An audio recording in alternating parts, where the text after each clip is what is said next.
Good morning everyone, कैसे हैं आप लोग। चलिए, आज मोस्ट प्रोबेबली आपकी केमिस्ट्री कंप्लीट हो जाएगी। ठीक है ना, मोस्ट प्रोबेबली कह रहा हूँ, नहीं हुई तो कल हो जाएगी बस। ठीक है, अब मेरी तबीयत ठीक होने लगी है, लगभग 95% ठीक है ही बेटा। चलिए, अब ऑलमोस्ट ठीक है सब। तो अब जल्दी से आते हैं। अब CO2 के बारे में पढ़ना हमें सबसे पहले, फायर एक्सटिंग्विशर के रूप में। ठीक है ना, फायर एक्सटिंग्विशर हम पढ़ रहे थे। अरे ये कहाँ से आ गया।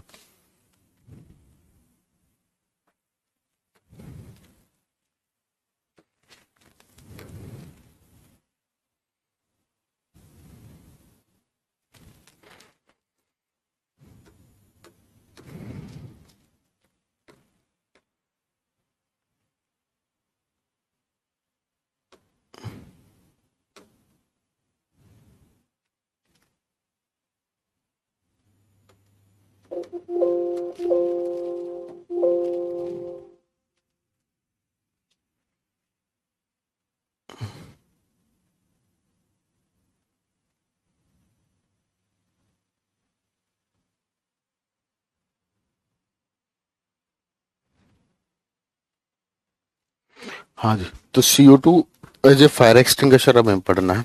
ठीक है ना, प्रैक्टिस बेटा ऑलरेडी करवा चुके हैं प्रियंका जी। नहीं, फाइबर के नोट हिंदी में अवेलेबल नहीं हो सकते, क्योंकि वो जो चैप्टर है बेटा, उसमें इंग्लिश हिंदी ऑलमोस्ट सेम ही है। ठीक है ना, थोड़ा बहुत आपको प्रैक्टिस करनी पड़ेगी। जहां आपको दिक्कत आए तो गूगल कर ले या मुझसे कांटेक्ट कर ले। ठीक है ना, प्रीवियस ईयर क्वेश्चन अनुराग बेटा सारे करवा रखे, आप 2 क्लास कह रहे हो। देखो अब आपको करना क्या है, टॉपिक वाइज मेरे यूट्यूब चैनल पर टॉपिक वाइज है। अब उसके बाद मैराथन है टॉपिक वाइज। जब से आज हमारी क्लास कंप्लीट, आज ऑलमोस्ट कंप्लीट हो जाएगी। ठीक है, नहीं हो तो कल आपकी क्लासेस कंप्लीट हो जाएंगी। ठीक है, तो टॉपिक वाइज मैंने सारे करवा रखे, टॉपिक वाइज कर लिया। उसके बाद क्या है, 2 फिजिक्स की मैराथन है, 2 केमिस्ट्री की मैराथन है। ठीक है ना, 31 दिसंबर तक आप ये सारा कवर करके रखेंगे। ठीक है ना, फिर मैं जनवरी 2 या 3 जनवरी से मैं आपके नए क्वेश्चंस की प्रैक्टिस कराऊंगा। ठीक है ना, 2 या 3 जनवरी से मैं आपके नए क्वेश्चंस की प्रैक्टिस कराऊंगा। ठीक है, थोड़ा थोड़ा 2 दिन करा दो। चलो, फाइबर टू फैब्रिक को डिस्कस करेंगे, हम ऐसा नहीं क्लास में नहीं कराएंगे, आपको कराएंगे फाइबर टू फैब्रिक। ठीक है ना, चलो कोई एक क्लास और ले लेंगे कल, क्या दिक्कत है।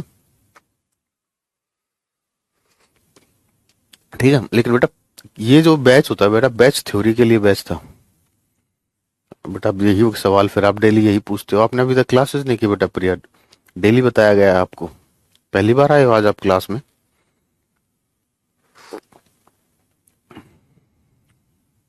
ठीक है, सतेंद्र सर क्लासेस के नाम से, मेरे नाम से। ठीक है, तो क्वेश्चन बेटा मैंने ही करवा रखे हैं वहां पर। तो बेटा पिछली क्लासेस देखे ना प्रिया, बेटा पिछली क्लासेस देखे, अब एकदम से बाकी क्लास भी तो देखो गई है आप, उसमें बता रखा है। तो 2 या 3 जनवरी से फिर हम आपको लाइव कराएंगे बिल्कुल। ठीक है ना, बाकी बैच में भी जो होगा आगे का, अभी मुझे पता नहीं, बैच में भी होगा, कुछ होगा, हम कराएंगे, बैच में भी कराते हैं क्वेश्चन।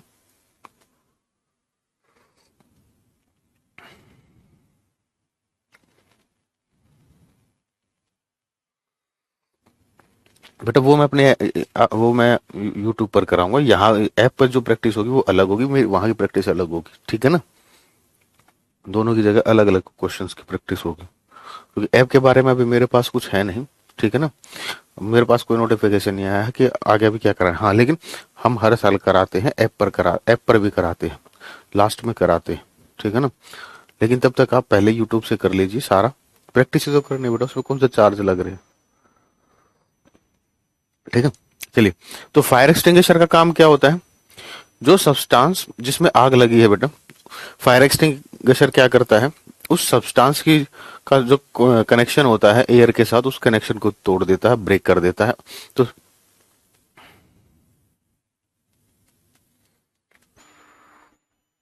सोमिक बेटा, उसके लिए मैंने आपको नंबर दिया है, उस पर कॉल कर लेना। ठीक है,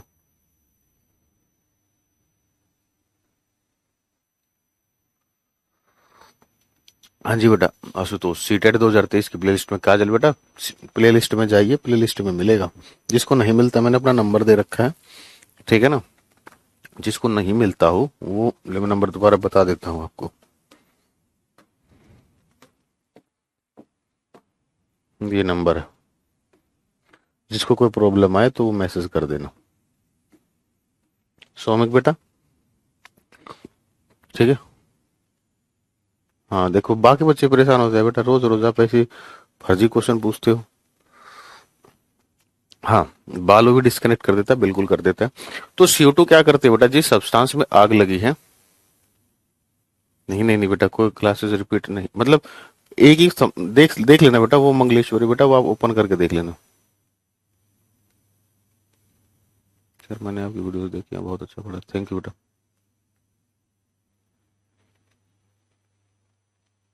ठीक है, चलिए अब आगे बढ़ते हैं।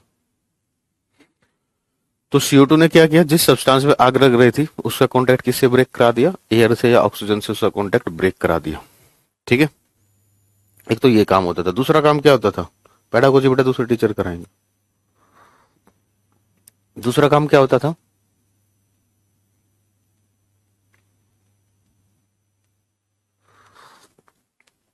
बॉडी के इग्निशन टेम्परेचर को क्या कर देता है, वो बढ़ा देता है ना। चलो इसी तरीके से CO2 भी क्या करेगी, बॉडी के इग्निशन टेम्परेचर को बढ़ा देगी। ठीक है, तो ये दो काम होते हैं। अब देखिए, जो ये फायर एक्सटिंग्विशर यूज करते हैं, जो आप में ये रेड कलर वाला जो होता है, ठीक है ना, इसका यूज करते हैं, वो किस तरीके से काम करता है।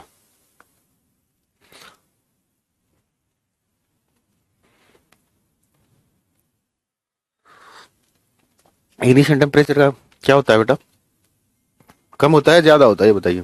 इग्निशन टेम्परेचर को कम करता है ज्यादा करता है।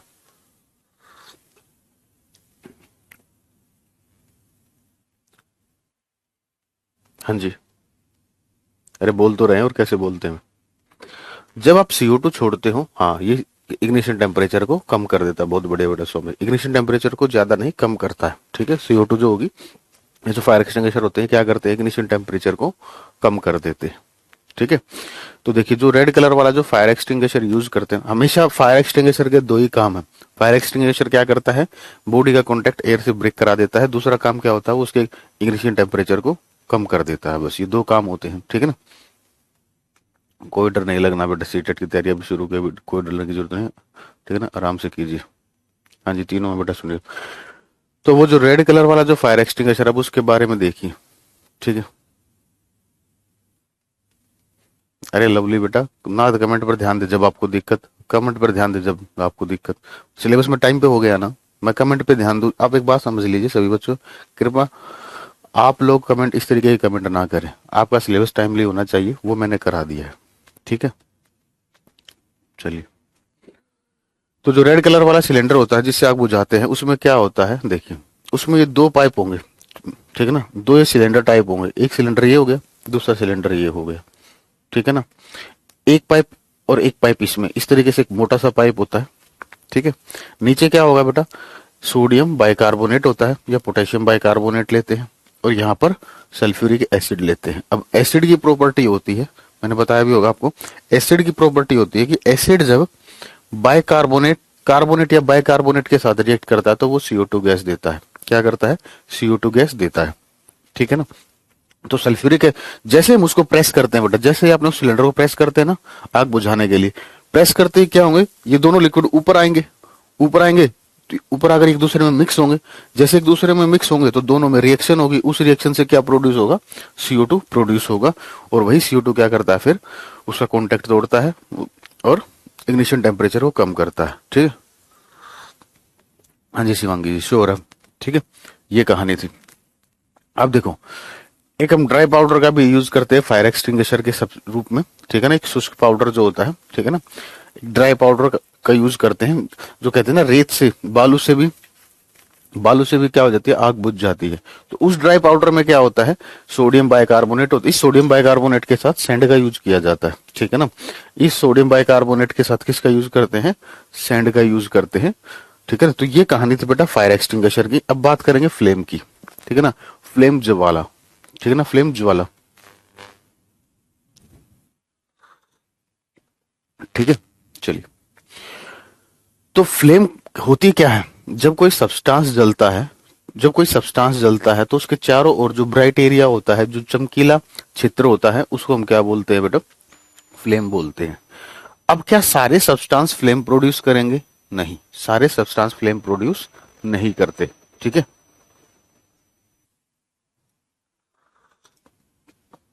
कौन से मैम बेटा? प्रियंका, क्या सारे सब्सटेंस फ्लेम प्रोड्यूस करेंगे? नहीं करेंगे बेटा। वही सब्सटेंस फ्लेम प्रोड्यूस करता है जो क्या करता हो, जलने के बाद वाष्प में बदल सकता हो। जो सब्सटेंस जलने के बाद वाष्प में बदलता है वही फ्लेम प्रोड्यूस करता है। जैसे चारकोल है, चारकोल को आप जलाओगे, ठीक है ना, तो उसमें बेटा वो वेपर फॉर्म में कन्वर्ट नहीं होता। तो जो सब्सटेंस जलाने पर वेपर फॉर्म में कन्वर्ट नहीं होते वो फ्लेम प्रोड्यूस नहीं करेंगे। तो चारकोल फ्लेम प्रोड्यूस नहीं करता। ठीक है ना। पेट्रोल को जलाओगे, पेट्रोल जलाओगे, पेट्रोल जलाओगे तो पेट्रोल वेपर फॉर्म में बदलता है, वाष्प में बदलेगा। ठीक है ना, तो वो क्या करेगा? फ्लेम देगा। वो क्या करेगा? फ्लेम देगा। सिंपल सा फंडा है। ठीक है ना। तो जो सब्सटेंस वेपर्स में कन्वर्ट हो सकते हो, जो सब्सटेंस वेपर्स में कन्वर्ट हो सकते होंगे बेटा, वही फ्लेम देंगे। ठीक है ना। ऑयल जो है, ऑयल जलेगा वो वाष्प में बदलेगा। पिघला हुआ वैक्स है, उसको जलाओगे वो वाष्प में बदलेगा। ठीक है बेटा, कुछ भी आ सकता है। डेफिनेशन है यार, आप लोग पढ़ने में तकलीफ क्या है? आपको कुछ भी पढ़ाएगा सर, डेफिनेशन भी पूछता नहीं, पढ़ाएं छोड़ दे फिर। आपसे क्वेश्चन सोल्व नहीं हो पा रहे, वो आपकी प्रॉब्लम है बेटा सुनील। ठीक है ना, आपसे क्वेश्चन सोल्व नहीं हो पा रहे। अब इस क्लास में बता दो, एक से ज्यादा सुनील है। जिससे क्वेश्चन सोल्व नहीं हो पा रहे बेटा, वो उसकी प्रॉब्लम है। तो मतलब आपको हार्ड वर्क करने की जरूरत है, जिससे क्वेश्चन सोल्व नहीं हो पा रहे। ठीक है ना, क्योंकि नोट से भी अगर आप क्वेश्चन आ रहे हैं, वो क्वेश्चन आप नहीं कर पा रहे तो बेटा उससे आसान कुछ नहीं हो सकता फिर। ठीक है, तो अभी मैंने बताया चारकोल जो होता है ये फ्लेम प्रोड्यूस नहीं करता। ठीक है, अब देखिए कैंडल के सामने, कैंडल के चारों ओर का एरिया के बारे में बात करेंगे। जब कैंडल जलती है, जब कैंडल जलती है, देखिए जैसे मैं यहां पर समझाता हूं आपको।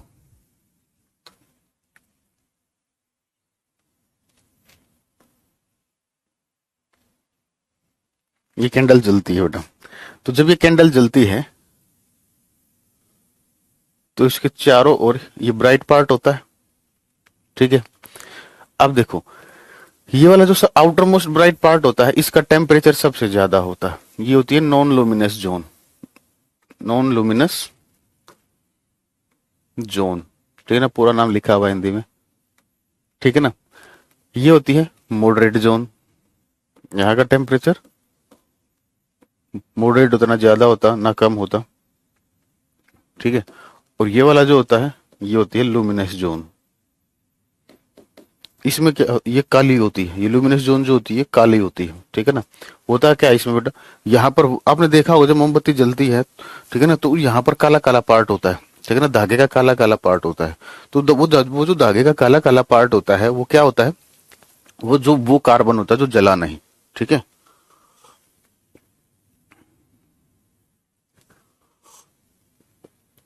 ठीक है। तो अब मुझे एक बात बताओ, जो सुनार होता है आपने देखा होगा वो भी फ्लेम का यूज करता है। गोल्ड, जब वो सोना बनाते हैं उस टाइम पर, तो जो गोल्ड स्मिथ, तो जो सुनार होता है, जब वो सोने पर जो भी काम करता है वो कौन सी जोन में काम करेगा? देखिए एक मूर्ख बच्चा आया है, मेरा टेस्ट लेने आया है।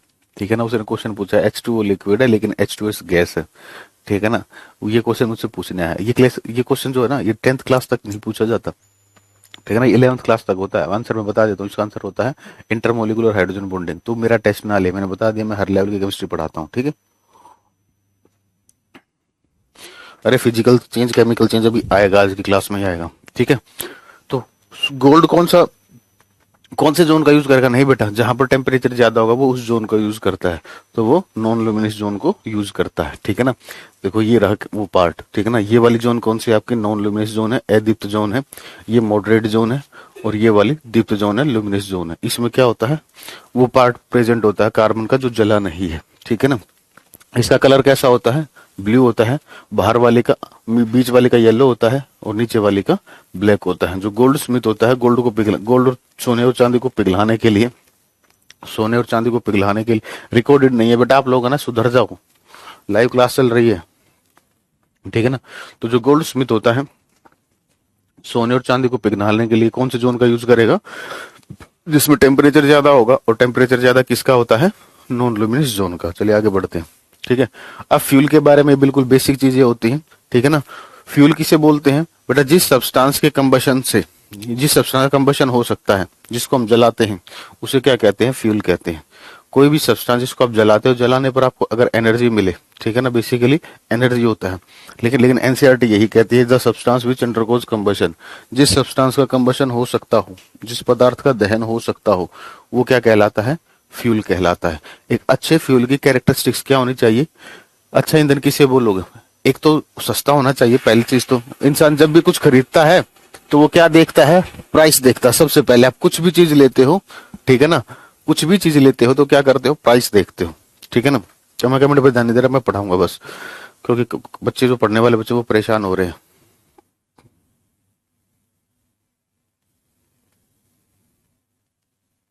चलिए अब देखिए, तो जो फ्यूल होना चाहिए बेटा वो क्या होना चाहिए, सबसे पहले सस्ता होना चाहिए, ठीक है। दूसरा, उस फ्यूल का जब कंबशन होगा, उसका आप दहन कराओगे, ठीक है ना, व्हीकल के अंदर उसका दहन होगा, तो उससे पोल्यूशन ना होना चाहिए, या हो तो बहुत कम हो, नेग्लिजिबल पोल्यूशन होना चाहिए, ठीक है।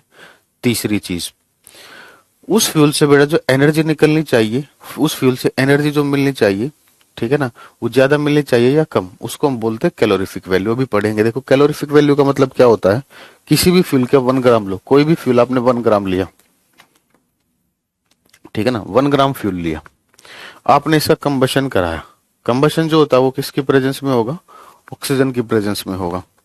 तो इससे जो एनर्जी निकलती है 1 ग्राम फ्यूल से, या एक, डेफिनेशन तो यही कहती है 1 ग्राम फ्यूल से जितनी एनर्जी निकलती है, उसको, इस एनर्जी को हम क्या बोलते हैं, कैलोरीफिक वैल्यू बोलते हैं, कैलोरीफिक मान बोलते हैं, ठीक है। तो फ्यूल की जो कैलोरीफिक वैल्यू होनी चाहिए बेटा, जो कैलोरीफिक मान होना चाहिए वो ज्यादा होना चाहिए, ठीक है ना। तो इस कैलोरीफिक वैल्यू का मतलब क्या है, बेसिकली एनर्जी, कि फ्यूल का जब कंबशन हो तो उससे जो एनर्जी मिले वो हमें ज्यादा मिले। और क्या होना चाहिए बेटा, फ्यूल हमें आसानी से अवेलेबल होना चाहिए, ठीक है ना। अब उसका जब कंबशन कराओगे तो उस टाइम पर उसका जो टेम्परेचर होना चाहिए, ना तो वो बहुत ज्यादा होना चाहिए कि हमें फ्यूल का कंबशन करा रहे हैं तो हम टेम्परेचर को बहुत ज्यादा बढ़ा रहे हैं, पता चला कंबशन कराने में ही खर्चा ज्यादा आ गया। और ना ही टेम्परेचर कम होना चाहिए, ठीक है ना, पता चला थोड़े से टेम्परेचर पर ही, गर्मियों में थोड़ा सा टेम्परेचर ज्यादा हुआ, फ्यूल अपने आप जलने लगा, गाड़ी अपने आप चल रही है, ठीक है ना। तो मॉडरेट टेम्परेचर होना चाहिए। क्लियर है।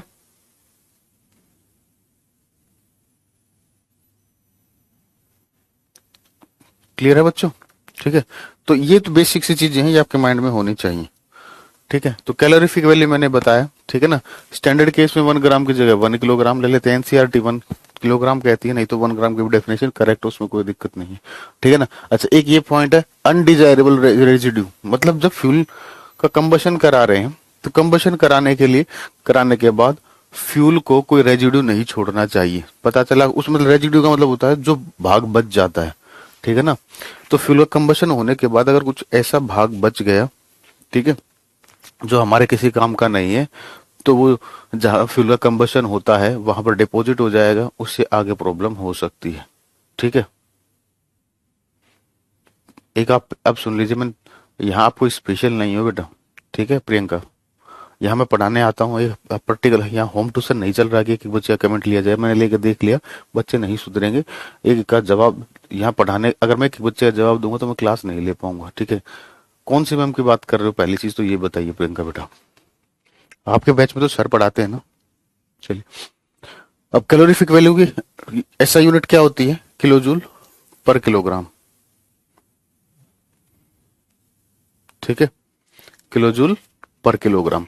अब किस फ्यूल से, कोई, अब मैं जो अब एक टेबल बताने वाला हूं, ये टेबल आपको याद होनी चाहिए, किस फ्यूल से कि कंबशन से कितनी एनर्जी निकलती है, ठीक है ना। हाँ बेटा वो होंगी बेटा प्रियंका, वो होंगी, ठीक है। चलिए, अब देखिए ये टेबल है, इससे क्वेश्चन आता है, ध्यान रखना, कभी सोचो ये वैल्यूज आप याद ना करो, याद करनी ही पड़ेंगी, ठीक है ना। ये याद नहीं करनी, वैल्यूज याद नहीं, क्योंकि क्या करता है सीटेट वाले, 3-4 स्टेटमेंट दे देंगे, आपसे पूछ लेंगे इनमें से कौन सी स्टेटमेंट करेक्ट, ठीक है। काउ डंग केक, ठीक है ना, जो गाय का जो गोबर होता है, ठीक है ना, उससे क्या बनते हैं, उपले बनते हैं, जिसको देसी भाषा में हरियाणा में गोसे कहते हैं ना, ठीक है। तो उनके उनके कंबशन से 6000 से 8000 जूल एनर्जी निकलती है। लकड़ी के कंबशन से 17000 से 22000 निकलती है। ठीक है ना। कोल से कितनी निकलती है? 25000 से 33000 तक निकलती है। ठीक है, 25000 से 33 तक निकलती है। उसके बाद आता है बेटा बायोगैस। बायोगैस से 35 से 40000। पेट्रोल डीजल कैरोसिन से निकलती है 45000। पेट्रोल डीजल कैरोसिन से कितनी निकलती है? 45000।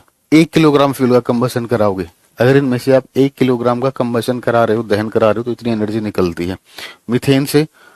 मीथेन और सीएनजी से 50,000। सीएनजी में भी मेनली गैस कौन सी होती है? हाँ, कांडा भी बोलते हैं, कांदा जो भी है। तो सीएनजी के अंदर भी क्या होती है बेटा? मीथेन ही होती है। ठीक है ना। तो इनसे कितनी निकलती है? 50,000। एलपीजी से 55,000। और लिक्विड हाइड्रोजन मैंने बताया था पेट्रोल से भी 3 गुना होती है। देख रहे हो, तो सबसे बढ़िया फ्यूल किसे माना गया है? लिक्विड हाइड्रोजन को माना गया है। ये मैंने आपको बताया था। ठीक है, तो ये टेबल सबको याद होनी चाहिए बेटा। ठीक है। Harmful effects of burning fuel. ठीक है ना। फ्यूल के हार्मफुल इफेक्ट्स क्या होते हैं? सुनिए, हार्मफुल इफेक्ट सुनिए। अगर बेटा पेट्रोल का जब कंबशन होता है तो उससे कौन सी गैस निकलती है? नाइट्रोजन डाइऑक्साइड निकलती है। और जब डीजल का कंबशन होता है तो उससे निकलती है सल्फर डाइऑक्साइड गैस। ठीक है ना।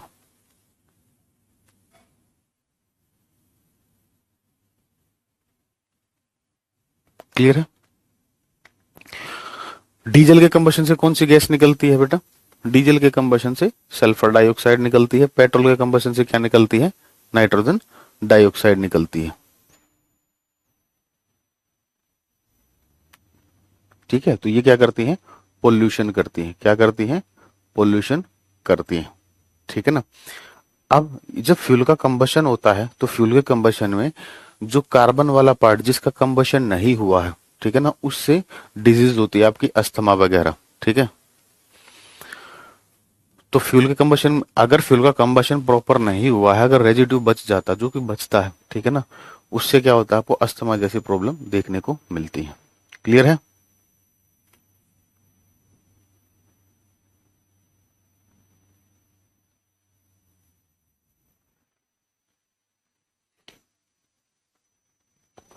तो पेट्रोल के कंबशन से कौन सी गैस निकलती है बेटा? पेट्रोल के कंबशन से कौन सी गैस निकलती है? सल्फर डाइऑक्साइड निकलती है। डीजल से कौन सी निकलती है? Nitrogen dioxide. डीजल से कौन सी निकलती है? Nitrogen dioxide. ठीक है। आपने फाइबर टू फैब्रिक की तीनों वीडियोस सेम है, देखिए। फ्यूल कंटेनिंग कार्बन, जिस फ्यूल के अंदर कार्बन होगा, जिस फ्यूल के अंदर क्या होगा बेटा? कार्बन होगा। ठीक है ना। तो उसमें क्या होता है? जो जो कार्बन जलता नहीं है, ठीक है ना, उसकी वजह से क्या होती है? हमें श्वसन की बीमारी हो जाती है, मतलब सांस लेने में दिक्कत होती है, जैसे अस्थमा जैसी प्रॉब्लम्स हमें देखने को मिलती है। ठीक है ना। कोयले और डीजल का अगर आप कंबशन कराते हो तो कौन सी गैस निकलेगी कोयले और डीजल से? ठीक है ना। बेसिकली नाइट्रोजन डाई, यहाँ पर लिखा है मैंने कंपाउंड्स ऑफ नाइट्रोजन लिखा है।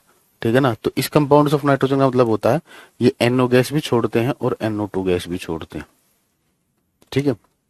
NO गैस भी छोड़ते हैं और NO2 गैस भी छोड़ते हैं। ठीक है ना। तो डीजल, कोल का कंबशन कराओगे, ठीक है, या डीजल का कंबशन कराओगे तो कौन सी गैस निकलती है? कार्बन डाइऑक्साइड तो निकलेगी नहीं निकलेगी बेटा, दूसरा क्या निकलेगी?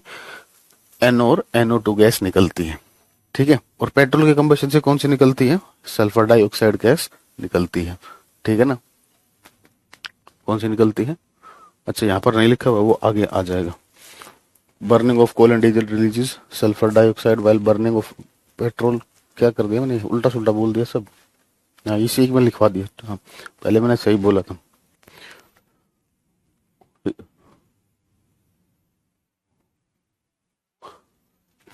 उल्टा बोल दिया, सॉरी। हाँ, देखा ना आपके कमेंट का, ये आपके कमेंट का असर है, सुबह मेरा ही दिमाग चला देते हो। ठीक है ना। तो इसलिए कहते शांति से पढ़ो, मुझे भी शांति से पढ़ाने दो। ठीक है, चलिए। हाँ जी। तो पेट्रोल के कंबशन से क्या होगा? नाइट्रोजन के कंपाउंड्स निकलते हैं। ठीक है ना। और डीजल से क्या होती है? सल्फर डाइऑक्साइड निकलती है। सिंपल सा। ये किससे निकलती है? ये डीजल से है और ये पेट्रोल से है, सिंपली। तो बेटा कमेंट थोड़ा सा कम ही करें, पढ़ाई पर ध्यान दे। ये याद रखना है, क्वेश्चन पूछे जाएंगे। डीजल के कंबशन से कौन सी गैस निकलती है? सल्फर डाइऑक्साइड निकलती है। पेट्रोल के कंबशन से कौन सी गैस निकलती है? NO निकलती है, NO2 निकलती है, नाइट्रोजन डाइऑक्साइड निकलती है। नाइट्रोजन मोनोऑक्साइड निकलती है और नाइट्रोजन डाइऑक्साइड निकलती है। ठीक है, चलिए, हाँ जी, अब आगे बढ़ते हैं। ये मैंने आपको पहले ही पढ़ा दिया था। अगर कार्बन का जो कंबशन होगा, कार्बन का अगर इनकम्प्लीट कंबशन हुआ तो कौन सी गैस निकलती है? कार्बन मोनोऑक्साइड निकलती है। कौन सी गैस निकलती है? कार्बन मोनोऑक्साइड निकलती है। ठीक है ना, जिससे, और कार्बन मोनोऑक्साइड कैसी होती है? जहरीली होती है। क्लियर है? हाँ हाँ, मैं रिपीट कर देता हूं, देखो, पेट्रोल के से कंबशन से कौन सी गैस निकलेगी? NO या NO2 निकलेगी। और डीजल से सल्फर डाइऑक्साइड निकलेगी। डीजल से सल्फर डाइऑक्साइड निकलेगी। तो ये PDF डली हुई है। क्लियर है? अब फिजिकल चेंज और केमिकल चेंज पर बात करेंगे।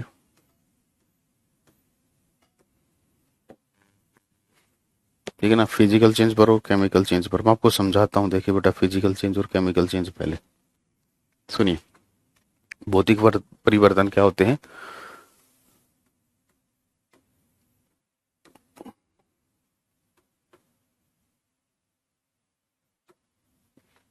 भौतिक परिवर्तन कल की क्लास 7:30 पर रख लेंगे ना। कल एक काम करना बेटा, कल आपके जो भी डाउट्स है ना, कल आपका हम पूरा पूरा कमेंट लेंगे। कल आपकी लास्ट क्लास होगी। एक तो राज बेटा, अपने चेहरे पर ना खींच खींच कर 2-3 थप्पड़ मारो, जिससे आपकी नींद खुल जाए और आपको पता चल जाए हाँ ये लाइव क्लास है। ठीक है बेटा राज?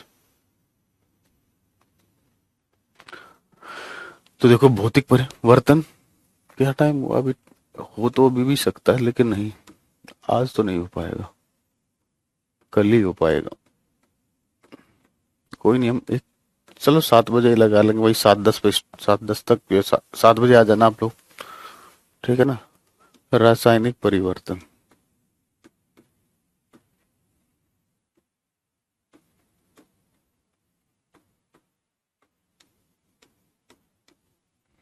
ठीक है, निधि बेटा पिछली क्लासेस में बता रखा है सब। अब देखो, मैं एग्जांपल ले रहा हूँ, फिजिकल चेंज और केमिकल चेंज को समझने की कोशिश करना। ठीक है ना? जैसे मैंने एक एग्जांपल लिया बेटा, H2O लिक्विड है। H2O लिक्विड है, हमने इसको गर्म किया तो ये किस में बदल गया? H2O वेपर्स में बदल गया। किस में बदल गया? H2O वेपर्स में बदल गया। ठीक है, ये 4 क्लास में नहीं हुई है केमिस्ट्री क्लोज, 5वीं क्लास आज, पहली बात तो। ठीक है ना, पहली बात तो आज 5वीं क्लास है। दूसरी बात, PDF आपको समझाया जा रहा है, चीजों को समझाया जा रहा है। ठीक है ना, नहीं तो कंटेंट कराऊंगा, यही कंटेंट जितना है वन, यही कंटेंट आपको 15 घंटे में जाके होगा। ठीक है ना? अब आप लोगों के आप लोग पता है क्या देखते हो? आप लोग क्वांटिटी के पीछे भागते हो, क्वालिटी के पीछे नहीं भागते हैं। एक बात बताइए, यही चीज अगर आपको लिख लिख लिख के मैं पढ़ाता, यही चीज मैं आपको लिख लिख के पढ़ाता तो मुझे 15 घंटे लगते। ठीक है ना? और यही मैंने आपको समझा दिया, नोट्स आपको दे दिए, तो मुझे कितना टाइम लगा? 1/3 टाइम हमने सेव कर लिया, मतलब 1/3 टाइम में वो कंप्लीट हो गया। ठीक है, आपको इतनी तकलीफ क्यों होती है मुझे ये नहीं पता हो चलता।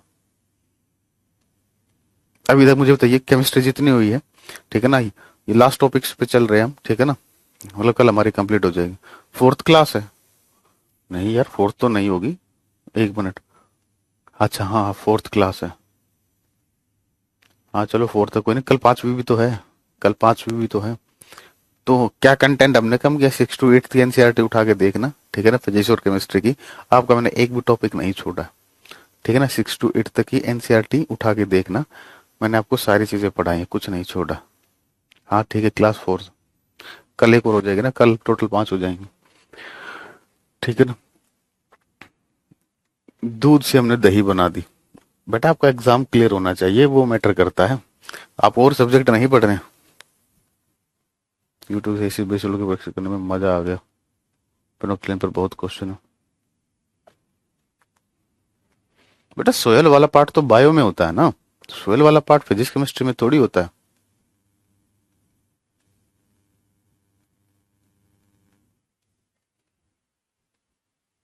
पहली बार रविंद्रा, अच्छा, रवि वो, ठीक है ना। आप क्लास का इफेक्टिवनेस देखो, आपको चीजें क्लियर है या नहीं, ठीक है ना। बेटा पीडीएफ सारी डली हुई है, कल वाली भी आज वाली मैंने सारी डलवा रखी है पीडीएफ, आप चेक कीजिए, नहीं रहे तो हेल्प डेस्क नंबर पर कॉल कीजिए सारी, ठीक है। चलिए अब समझिए, अब मैं आपको थोड़ी देर में बात करूंगा। किसी बच्चे को अगर दिक्कत है वो अभी बता दे, ठीक है ना। किसी बच्चे को अगर दिक्कत है कि सर हमारी क्लासेस कम हुई हैं, ज्यादा हुई हैं, तो मैं आगे से ध्यान रखूंगा, मैं आपको लिख लिख के पढ़ा दिया करूंगा, ठीक है। चलिए देखिए, अब देखिए क्या कोई भी प्रोसेस आपको दे रखा है, एक डेफिनेशन बता रहा हूं, एक डेफिनेशन में आपको सारा समझ में आ जाएगा, ठीक है। हाँ, जब भी कोई सब्सटेंस आप देखते हो, कोई प्रोसेस हो रहा है, अगर किसी प्रोसेस में कोई नया सब्सटेंस बनता है तो वो चेंज क्या कहलाएगा आपका, केमिकल चेंज कहलाएगा। अगर किसी प्रोसेस में नया सब्सटेंस बनता है तो वो क्या कहलाएगा आपका, केमिकल चेंज कहलाएगा, ठीक है ना। और अगर किसी प्रोसेस में नया सब्सटेंस नहीं बनता है तो वो फिजिकल चेंज कहलाएगा, भौतिक परिवर्तन कहलाएगा, ठीक है। जैसे पानी को आपने गर्म किया, H2O था, पानी को आपने गर्म किया, गर्म करने के बाद क्या हुआ, वो गैस में बदल गया, गर्म करने के बाद क्या हो गया, वो गैस में बदल गया। लेकिन अब देखिए पहले उसका भी फॉर्मूला क्या था, H2O था, जब वो गैस में वाष्प में बदला है तब भी उसका फॉर्मूला क्या है, H2O है। तो क्या इसमें कोई नया सब्सटेंस बना, पहले भी फॉर्मूला H2O था, अभी भी फॉर्मूला H2O है। तो जब कोई नया सब्सटेंस नहीं बनता है, ठीक है, तो उस चेंज को हम क्या करते हैं, फिजिकल चेंज बोलते हैं। और अगर कोई नया पदार्थ बन जाए तो उसको हम क्या बोलते हैं, केमिकल चेंज बोलते हैं, ठीक है। बेटा सुजाता मैं कराऊंगा, मैंने कहा ना, अभी मैंने क्लास खत्म नहीं की, एटॉमिक स्ट्रक्चर में एटम का इंट्रोडक्शन है बस, एटम क्या होता है बस 2 लाइनें उस पर बतानी है, वो मैं बता दूंगा, ठीक है ना, और कुछ नहीं। कल होगा पॉलीमर चैप्टर, जो फाइबर टू फैब्रिक में वही पॉलीमर है, वो कल कराया जाएगा, ठीक है ना। अभी कल कल तक का वेट कीजिए, कल लास्ट क्लास है आप लोगों की, ठीक है ना। कल फाइबर टू फैब्रिक भी होगा, एटम के बारे में भी होगा, अभी पढ़ते रहिए, ठीक है। तो दूध जो है बेटा, दूध से एक बार दही बन गई, दूध से एक बार दही बन गई, क्या दही से आप दोबारा दूध बना सकते हो, क्या दही से आप दोबारा दूध बना सकते हो, क्या दही से आप दोबारा दूध बना सकते हो, नहीं बना सकते ना, ठीक है ना। दूसरा देखो, इस प्रोसेस में एक नया सब्सटेंस बन रहा है बेटा, दूध अलग चीज है, दही अलग चीज है, तो नया सब्सटेंस बन रहा है तो ये क्या होगा, केमिकल चेंज होगा। नया सब्सटेंस बन रहा है तो इसको आप क्या बोलोगे, केमिकल चेंज बोलोगे, रासायनिक परिवर्तन बोलोगे, ठीक है ना। ये होगी डेफिनेशन, ठीक है ना, इसका आंसर मिल जाएगा। जैसे आप पेड़ को काटते हो, पेड़ को काटते हो तो लकड़ी तो मिलती है आपको, कोई नया सब्सटेंस तो नहीं मिलता, तो वो क्या आएगा, फिजिकल। अगर किसी प्रोसेस में, ठीक है ना, उस सब्सटेंस की शेप या स्ट्रक्चर चेंज हो रहा है तो वो फिजिकल चेंज में ही काउंट होता है, इस चीज का ध्यान रखेंगे, ठीक है।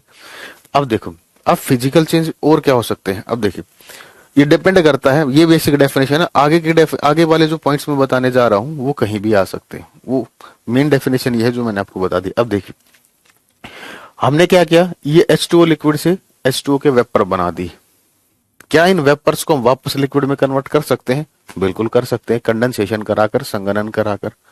तो यानी कि यहां पर प्रोसेस क्या है, रिवर्सिबल है, उत्क्रमणीय है। कैसा है, रिवर्सिबल है।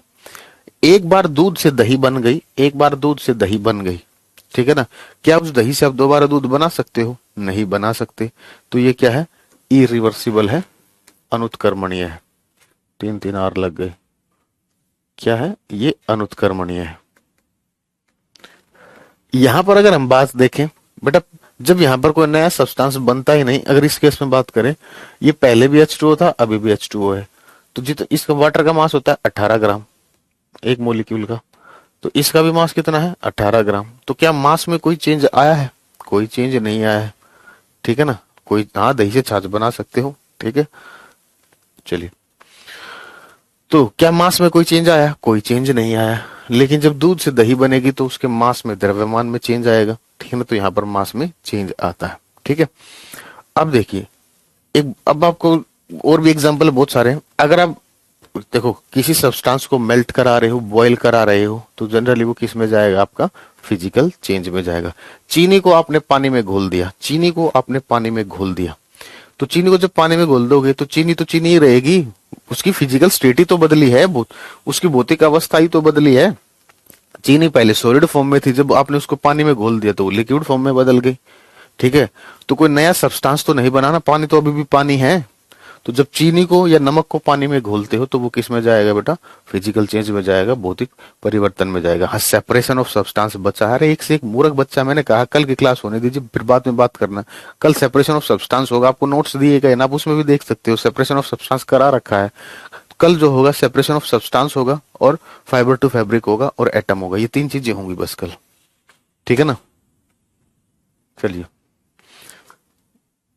मूड खराब कर देते हो यार आप लोग, इतने मूर्ख हो ना याद, सीरियसली। ठीक है, तो ये सारी चीजें यहाँ पर लिखी हुई है। ठीक है ना, ये रिवर्सिबल होता है, इसमें कोई नया सब्सटेंस नहीं होता। ये मेन डेफिनेशन है जो सेकंड नंबर पर यहाँ पर नोट्स में जो सेकंड नंबर पर लिखी हुई है। मास कांस्टेंट रहता है। ठीक है, एग्जाम्पल ये लिखा रखे हैं, देखें। चीनी को पानी में घोलिए, नमक को घोलिए, जल को उबालिए, आइस को पिघलाइए, वैक्स को पिघलाइए। ठीक है ना, ये सारे किस में आएंगे बेटा, फिजिकल चेंज में आएंगे। कॉपर सल्फेट को पानी में डाल दिया, ये बन जाएगा, किस में आएंगे, सब फिजिकल चेंज में आएंगे। ठीक है, ये देखिए, लोहे पर एक बार जंग लग गया, लोहे पर एक बार जंग लग गया, क्या आप उससे दोबारा लोहा निकाल सकते हो, नहीं निकाल सकते। ठीक है ना, तो ये किस में आ जाएगा बेटा, आपका केमिकल चेंज में आएगा। फ्रूट जो है वो एक बार पक गया बेटा, फ्रूट जो है वो एक बार पक गया। ठीक है, कच्चा फ्रूट और पका हुआ फ्रूट अलग अलग चीजें होती है ना, कच्चा फ्रूट और पक्का फ्रूट दोनों अलग अलग हो गए ना, एक तरीके से टेस्ट में डिफरेंस है दोनों के। तो रिपनिंग ऑफ फ्रूट जो हो गया किस में चला गया आपका, ये केमिकल चेंज में चला गया। ठीक है ना, थोड़ा बहुत इस तरीके से भी कर सकते हो कि जो केमिकल चेंजेस होते हैं वो इरिवर्सिबल होते हैं। फूड पकने के बाद क्या वो कच्चा हो सकता है, उसे कच्चा कर सकते हो, नहीं कर सकते। ठीक है ना, ये बता दिया। धागा एक बार जल गया, धागा एक बार जल गया तो क्या उस धागे को आप दोबारा ला सकते हो, नहीं ला सकते। ठीक है ना, और धागा जलने के बाद नया सब्सटेंस बनेगा, डिपेंड करता है वो धागा किसका बना है, जिस सब्सटेंस का बना है। ठीक है ना, उसके अकॉर्डिंग उससे गैस निकल जाएंगी, गैस की फॉर्म में वो निकल जाएगा। ठीक है, कागज वाला बेटा केमिकल चेंज में आएगा, कागज जलेगा तो वो केमिकल चेंज में जाएगा, burning of paper chemical change में जाएगा। ठीक है ना, क्यों जाएगा, क्योंकि बेटा देखिए उसमें नया सब्सटेंस बनेगा, कागज जलकर दूसरी चीजों में कन्वर्ट हो जाएगा। ठीक है, बेसिकली CO2 वगैरह उससे रिलीज होगी। दूसरा, उस कागज को आप दोबारा प्राप्त नहीं कर सकते हो। ठीक है ना, तो जनरली क्या होता है, जनरली बता रहा हूं। ठीक है ना, हर जगह नहीं, मैक्सिमम केसेस में होता है कि जो केमिकल चेंजेस होते हैं वो इरिवर्सिबल होते हैं, और जो फिजिकल चेंजेस होते हैं वो रिवर्सिबल होते हैं। अब मोमबत्ती पर बात करें, मुझे पता था खुजली तो होगी, एक दो बच्चा जरूर मिलेगा उसको खुजली पक्का होनी है, क्योंकि उसे पेशेंस तो है नहीं। ठीक है ना, बर्निंग ऑफ कैंडल में दो चीजें होती हैं, जब कैंडल जलती है उसमें दो चीजें होती हैं। कौन कौन सी होती हैं, एक तो बेटा उसमें मोम पिघलता है, मेल्टिंग ऑफ वैक्स। क्या होता है, मोम पिघलता है। दूसरा क्या होता है उसमें, हाँ जी, बर्निंग ऑफ थ्रेड। दूसरा क्या होता है, धागा जलता है, बर्निंग ऑफ थ्रेड। अगर आप बर्निंग ऑफ थ्रेड, धागा जलता है।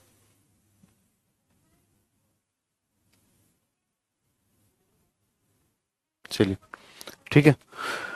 अब एक देखिए, जब कैंडल जलती है तो बेटा उसमें दो काम होते हैं, मोम पिघलता है।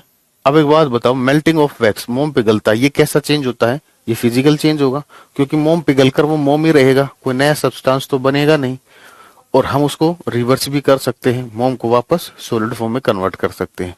तो ये वाला जो चेंज होगा ये क्या होगा, आपका फिजिकल चेंज होगा। ये वाला जो चेंज होगा ये कैसा होगा, फिजिकल चेंज होगा, ये भौतिक परिवर्तन होगा। कैसा होगा, भौतिक परिवर्तन होगा। ठीक है ना, बर्निंग ऑफ थ्रेड जो है, बर्निंग ऑफ थ्रेड, धागा एक बार जल गया, धागा एक बार जल गया, ठीक है ना, तो क्या उस धागे को आप दोबारा ला सकते हो, नहीं ला सकते। दूसरा, धागा जब जलेगा तो वो CO2 और दूसरे सब्सटेंस में कन्वर्ट हो चुका है, तो ये किस में आएगा, केमिकल चेंज आएगा। तो बर्निंग ऑफ कैंडल में बेटा दो प्रोसेस होते हैं, इसमें फिजिकल चेंज भी होता है, केमिकल चेंज भी होता है। ठीक है ना, तो बोथ इसका आंसर आएगा। लेकिन अगर आपको पेपर में एक सेलेक्ट करना हो तो आप केमिकल चेंज सेलेक्ट करोगे। कौन सा सेलेक्ट करोगे, केमिकल चेंज सेलेक्ट करोगे। ठीक है, अब देखिए, ठीक है, ये मैंने यहां पर लिखवा रखा है, एक सॉलिड सब्सटेंस जब लिक्विड में कन्वर्ट होता है, ठीक है ना, सॉलिड जब लिक्विड में कन्वर्ट होता है तो इसको हम क्या बोलते हैं, मेल्टिंग बोलते हैं। दूसरा नाम होता है फ्यूजन बोलते हैं। क्या बोलते हैं, मेल्टिंग बोलते हैं या फ्यूजन बोलते हैं। लिक्विड से जब वेपर में बदलता है या लिक्विड से जब गैस में बदलता है तो इस प्रोसेस को हम क्या बोलते हैं, इवेपोरेशन बोलते हैं, वाष्पन बोलते हैं।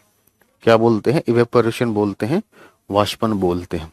उल्टा करोगे, गैस जब लिक्विड में कन्वर्ट होता है तो इस प्रोसेस को क्या कहा जाता है, कंडेंसेशन कहा जाता है, संघनन कहा जाता है, ठीक है ना। और जब लिक्विड सॉलिड में कन्वर्ट होता है तो इसको हम क्या बोलते हैं, फ्रीजिंग बोलते हैं, हिमांकता बोलते हैं। फ्रीजिंग बोलते हैं, हिमांकता। ये डेफिनेशन है, ये बेसिक डेफिनेशन आपको आनी चाहिए, ठीक है ना। अब रस्टिंग ऑफ आयरन की बात करते हैं, बहुत ही ज्यादा इंपॉर्टेंट है बेटा, बहुत ही ज्यादा इंपॉर्टेंट है रस्टिंग ऑफ आयरन, ठीक है ना। रस्टिंग ऑफ आयरन मैं पूरा आपको समझाता हूँ, काफी इंपॉर्टेंट प्रोसेस है। देखिए, लोहे पर जंग लगना, ध्यान से सुनना, लोहे पर जंग लगना।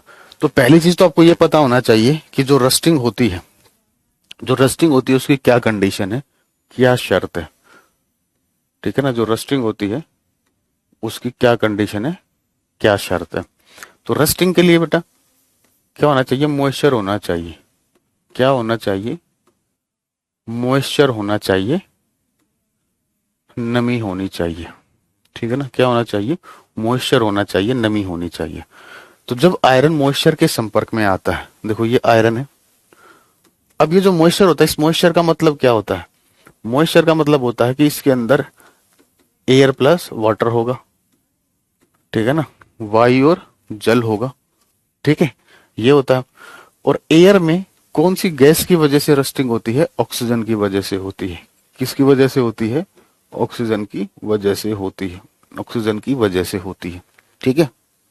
डायरेक्ट गैस से सॉलिड में कन्वर्ट होता है, उसको सब्लिमेशन बोलते हैं बेटा, उसको हम सब्लिमेशन बोलते हैं। एक सॉलिड सब्सटेंस डायरेक्ट, लिखवा रखा होगा आगे, बेफिक्र रहिए बताएंगे। एक सॉलिड सब्सटेंस जब डायरेक्ट गैस में बदलता है तो उसको हम क्या बोलते हैं, सब्लिमेशन बोलते हैं। और गैस से एक सब्सटेंस डायरेक्ट सॉलिड में बदलता है उसको क्या बोलते हैं हम, डिपोजिशन बोलते हैं, निक्षेपण बोलते हैं। आगे आएगा, बेफिक्र रहिए अभी थोड़ी देर, ठीक है ना। वो कहीं मिस प्रिंट रह तो नहीं गया, आ जाएगा आगे, ठीक है ना। आगे लिखवा रखा होगा, ऐसी बात नहीं है, ये रहा, ठीक है ना, ये लिखवा रखा, बेफिक्र रहिए। जब एक सॉलिड सब्सटेंस डायरेक्ट गैस में बदलता है तो इसको सब्लिमेशन बोलते हैं, ऊर्ध्वपातन बोलते हैं। तो उस बात से बेफिक्र रहिए, ठीक है। अब इसको समझिए, तो आयरन जो है, जैसे ये मॉइस्चर के संपर्क में है, मॉइस्चर के संपर्क में आने का मतलब ऑक्सीजन के संपर्क में आया और वाटर वेपर के संपर्क में आया, तो इस लोहे के ऊपर क्या होता है, एक लेयर डिपॉजिट हो जाती है। ये आयरन ऐसे था, ये आयरन ऐसे था, तो जैसे इस मॉइस्चर के संपर्क में आएगा तो इसके ऊपर रेडिश ब्राउन कलर की एक लेयर डिपॉजिट हो जाएगी, ठीक है ना। एक रेडिश ब्राउन कलर की एक लेयर डिपॉजिट हो जाएगी, ठीक है ना, जिसको हम क्या बोलते हैं, रस्ट बोलते हैं। क्या बोलते हैं, रस्ट बोलते हैं। अब ये जो लेयर होती है ना बेटा, ये इतनी पतली होती है कि इसमें से मॉइस्चर बार बार इसके अंदर से जाता रहता है। अभी भी ये मॉइस्चर के संपर्क में रहेगी तो मॉइस्चर क्या होगा, इसके अंदर से, इसके अंदर जाता रहेगा। और जो अंदर जो आयरन है बेटा, अंदर जो आयरन है उसको भी क्या करता रहेगा, रस्टिंग, उस पर भी रस्टिंग करवाता रहेगा, उस पर भी जंग लगाता रहेगा, ठीक है ना। तो ये रस्टिंग ऑफ आयरन का प्रोसेस अभी खत्म नहीं हुआ। तो अब इसमें देखिए, आपसे क्वेश्चन पूछा जाएगा कि रस्टिंग ऑफ आयरन जो है इसमें वेट बढ़ता है या घटता है। जब जंग लगता है तो उसमें वेट बढ़ता है या घटता है। देखो बेटा, ये पहले एफ, आप देख लीजिए, ये एफ ऐसे था, जंग लगने के बाद ये ऐसे हो गया। इस एफ के अंदर ये चीजें ऐड हो गई ना, तो ऐड हो गई तो मुझे एक बात बताइए, क्या वेट बढ़ा है या नहीं, वेट बढ़ा है। तो जब रस्टिंग होती है तो वेट क्या होता है, बढ़ता है, भार क्या होता है, बढ़ता है, वेट आपका इंक्रीज, आपका नहीं मतलब प्रोसेस में वेट क्या होता है, बढ़ता है, ठीक है। अब आगे देखिए, ये फिजिकल चेंज होगा या केमिकल चेंज होगा, ये फिजिकल चेंज होगा या केमिकल चेंज होगा। देखो बेटा, यहां पर एक नया सब्सटेंस बना है ना, ये एक नया सब्सटेंस है, एफ एक अलग चीज है, ये एक अलग चीज है, नया सब्सटेंस बना है। तो नया सब्सटेंस बना है तो ये क्या होगा, केमिकल चेंज होगा, रासायनिक परिवर्तन होगा। क्या होगा, केमिकल चेंज होगा, रासायनिक परिवर्तन होगा। दूसरा, आगे देखिए, ये रिवर्सिबल होगा या इरिवर्सिबल होगा, ठीक है ना। उत्कर्मणीय होगा या अनुत्कर्मणीय होगा? तो देखिए, एक बार लोहे पर बेटा जंग लग गया, एक बार लोहे पर जंग लग गया, क्या आप उसे दोबारा लोहा निकाल सकते हो? क्या आप उससे दोबारा लोहा निकाल सकते हो? नहीं निकाल सकते, आप उसे दोबारा नहीं निकाल सकते। तो ये प्रोसेस क्या है? इरिवर्सिबल है। क्या है ये? इरिवर्सिबल है। ठीक है। अब एक चीज याद रखना, ये पॉइंट नोट्स में नहीं होगा, सलाइन वाटर, अगर आपका ये जो लोहा है ये सलाइन वाटर के कांटेक्ट में आ जाए, यानी कि जल के अंदर लवण है, सोल्ट है, अगर जल के अंदर सोल्ट है, सोल्टी वाटर के कांटेक्ट में आ जाता है, तो ये प्रोसेस क्या हो जाता है? फास्ट हो जाता है। ठीक है ना। सलाइन वाटर की प्रोसेस में, सलाइन वाटर की उपस्थिति में, खारे जल की उपस्थिति में, तो ये जो प्रोसेस होता है, ये लिख लेना ये अपनी लाइन में, खारे जल की उपस्थिति में यह क्रिया तेज हो जाती है। खारे जल की उपस्थिति में यह क्रिया तेज हो जाती है। खारे जल की उपस्थिति में यह क्रिया तेज हो जाती है। खारे जल की उपस्थिति में यह क्रिया तेज हो जाती है। In saline water the process becomes fast. In saline water the process becomes fast. अब एक पॉइंट जो मैं बताने जा रहा हूं, ठीक है ना, वो आपके सिलेबस में है नहीं, लेकिन पूछ लिया जाए तो मैं बता देता हूं। बेटा ये देखो, यहाँ पर ऑक्सीडेशन रिडक्शन आपके सिलेबस में है नहीं, 6 to 8 तक ऑक्सीडेशन रिडक्शन आता नहीं है। ठीक है, लेकिन मैं बता देता हूँ यहाँ पर इस आयरन में क्या हो रहा है बेटा? ऑक्सीजन ऐड हो रहा है। देख लो, ये आयरन था, इसके अंदर ऑक्सीजन ऐड हो रहा है। एडिशन ऑफ ऑक्सीजन क्या होता है? ऑक्सीडेशन होता है। एडिशन ऑफ ऑक्सीजन क्या होता है? ऑक्सीडेशन होता है, उपचयन होता है। एडिशन ऑफ ऑक्सीजन क्या होता है? उपचयन होता है। ठीक है। अगर आप इस ऑक्सीजन को देखते हो, इस ऑक्सीजन में क्या हो रहा है? मेटल ऐड हो रहा है, आयरन ऐड हो रहा है। और एडिशन ऑफ मेटल क्या होता है बेटा? रिडक्शन होता है। एडिशन ऑफ मेटल क्या होता है? रिडक्शन होता है, अपचयन होता है। एडिशन ऑफ मेटल क्या होता है? अपचयन होता है। ठीक है ना, रिडक्शन होता है। तो आप यहां पर देख रहे हो, यहां पर दोनों प्रोसेस हो रहे हैं, ऑक्सीडेशन भी हो रहा है और रिडक्शन भी हो रहा है। तो जहां पर ये दोनों प्रोसेस होते हैं, इसको बोलते हैं हम रिडॉक्स। इसको हम क्या बोलते हैं? रिडॉक्स बोलते हैं। ठीक है ना। तो पेपर में आपसे पूछा जाए रस्टिंग ऑफ आयरन जो होता है ये कैसा प्रोसेस होता है, तो आप क्या बोलोगे? रस्टिंग ऑफ आयरन एक रेडॉक्स प्रोसेस है, एक रेडॉक्स अभिक्रिया है। क्या है? एक रेडॉक्स प्रोसेस है, एक रेडॉक्स अभिक्रिया है। अगर रेडॉक्स ऑप्शन में नहीं है तो आप देखिए लोहे पर क्या हो रहा है बेटा? ऑक्सीडेशन हो रहा है। क्या हो रहा है? ऑक्सीडेशन हो रहा है। अगर रेडॉक्स ऑप्शन में नहीं है तब आप क्या टिक करोगे? तब आप ऑक्सीडेशन टिक करोगे, उपचयन टिक करोगे। तो अभी तक आज हम इतना ही करते हैं, अभी रस्टिंग ऑफ आयरन पूरा नहीं हुआ है। प्रिवेंशन कैसे बचा जाएगा ये कल हम डिस्कस करेंगे, आज हमने सिर्फ यहाँ तक किया है। रेडॉक्स का एग्जांपल है, लोहा क्या होता है? ऑक्सीडाइज होता है, वेट इंक्रीज होता है, फॉर्मूला ऑफ रस्ट अच्छा लिखा हुआ है, saline water, fast rusting of iron. ठीक है, अभी हमने सिर्फ यहाँ तक पढ़ा है। ठीक है ना, ये स्लाइड्स की है। ठीक है, बाकी हम कल करेंगे। कल आपकी लास्ट क्लास है, जो भी डाउट आप बता देना। बस मुझे रिक्वेस्ट है, आधा घंटा कल आराम से पढ़ा दें, 7 बजे ही क्लास होगा। ठीक है ना, आधा घंटे मुझे पढ़ाने देना, आधा घंटे में मैं आपको कंप्लीट करा दूंगा। ठीक है ना, आधा घंटे में मैं, कल हमें सेपरेशन ऑफ सब्सटेंस करना, फाइबर टू फैब्रिक करना है और इसका बचा हुआ पार्ट करना है, बस। ठीक है ना, ये हमारा सिलेबस है। तो क्या एटम के बारे में 2 ही चीजें आप भी सुन लो, कल लिखवा दूंगा। ठीक है ना, एटम जो होता है वो सबसे छोटा पार्ट होता है जिसको हम डिवाइड नहीं कर सकते। ये इलेक्ट्रॉन प्रोटॉन न्यूट्रॉन से बनता है, इसमें न्यूक्लियस होता है। ये 2-4 बातें आपको बतानी है, कल जितना टाइम बचेगा उसके अकॉर्डिंग हम डील कर लेंगे उसको। ठीक है, क्योंकि एटम का जो मेन आता है वो 9-10th में आता है। और एटम जो नाम है, क्या नाम है, ये बीच में एक जगह मैंने आपको बताया होगा, एटम यूज कर रखा है इसलिए उसने पूछ लिया, नहीं तो मैं वो सिलेबस में है नहीं। लेकिन अब क्या अगर 1-2 क्वेश्चन आ जाता है, कोई बात नहीं उससे। ठीक है, तो कोई भी डाउट है बेटा, कल अपने डाउट लेके आ जाना, कल आपकी डाउट क्लास भी रहेगी। अगर कुछ किसी को कहीं पर दिक्कत है वो पूछ लेना। ठीक है ना, बाकी कल हमारी लास्ट क्लास होगी। ठीक है, okay guys, this is for today, thank you, bye bye, take care.